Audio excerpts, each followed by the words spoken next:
Hey FLW fans, I'm Kurt Niedermeyer. This is Joe Uribe Jr. We're out here on the California Delta where Joe is chasing giants this week for the Revec FLW Series event.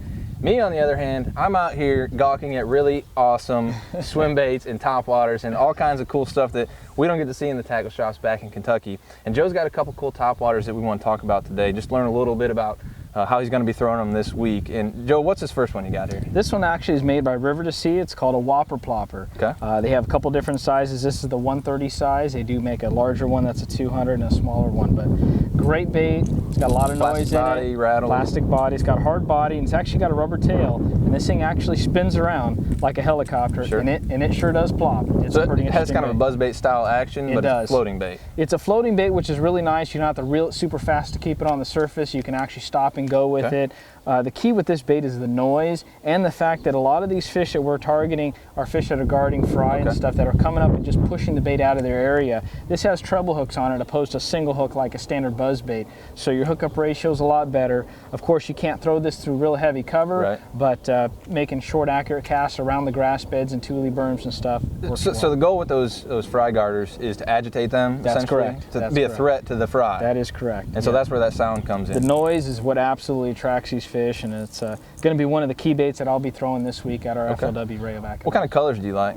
You know, the black is always a good color. Black or white seems to be the most predominant. If I'm starting out in the morning, low light, I'll start with a black one. Higher skies, a little bit clearer water, I'm going to throw the white one. Always a straight retrieve, or do you ever change it up? Always a straight retrieve. Every now and then, maybe pop the handle a little bit, but let the bait make the noise and just get ready. I'm throwing on straight 50-pound braid, and boy, just wrenching them in. It's a lot of fun. How do you decide what size of that bait? Because I think they make 3 or 4 sizes, right?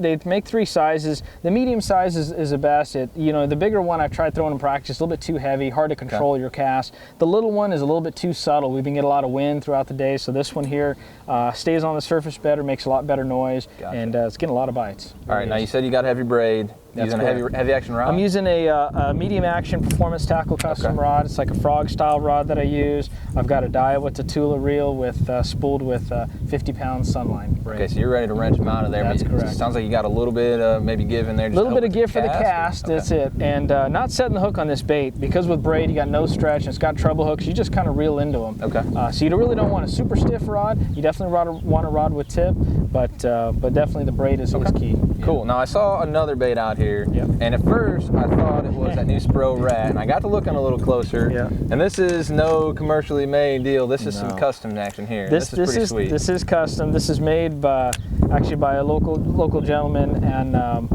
over in California. Okay. A lot of our baits, that's where I'm originally from Southern California. We got a lot of trick swim baits and wake baits. So you got the inside line on This is a 3-jointed rat, real light wood, balsa wood, and makes a lot of noise. This is one of the style baits that you see a lot of the locals throwing here is wake style baits, and that's what this is. Okay. You can pitch it in the pockets of these tules and just wake it real slow on the surface. And these big females that are done spawning, that are suspended there, will come up and grab a bait this size. So you're not bombing it over big flats or over top of submerged grass? We're making short, accurate casts in little pockets in the tules, just kind of waking it over the grass beds and stuff. Wow. And boy, it's amazing to see them come out of there. You just see a big head come up and just grab a hold of that thing, and it's pretty awesome. So you're trying to make a really silent entry with it, or are you trying for a little bit of aggression with it? No, more silent entry. And what I'll do is I'll let the bait sit there for a second, give it a couple twitches, and walk it like a spook, and then just go ahead and just a slow, medium retrieve cadence. Very cool. Pretty cool bait. Awesome. What kind of tackle are you using for this? This one I'm using a medium heavy, actually medium action swim bait rod by Performance Tackle. I'm using a Daiwa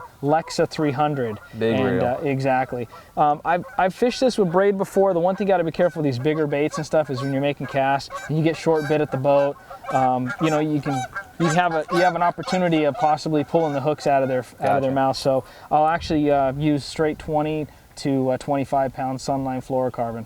That's what I tend to like on this bait. Well, I know swim bait fishing out here is a very technical deal. You guys dial in on every bit and piece and part of the equipment, but it looks like you got this one set up. Now, if anybody wants a better look at this, I'm going to probably yank it out of his boat so you can check it out in Kentucky. I'm going to go back and throw it around at home on Kentucky Lake. But no, we look forward to seeing you throw it out here this week. I hope to see a couple big ones come up out of these tules and eat it. So more on Topwater Tackle with Joe Uribe Jr.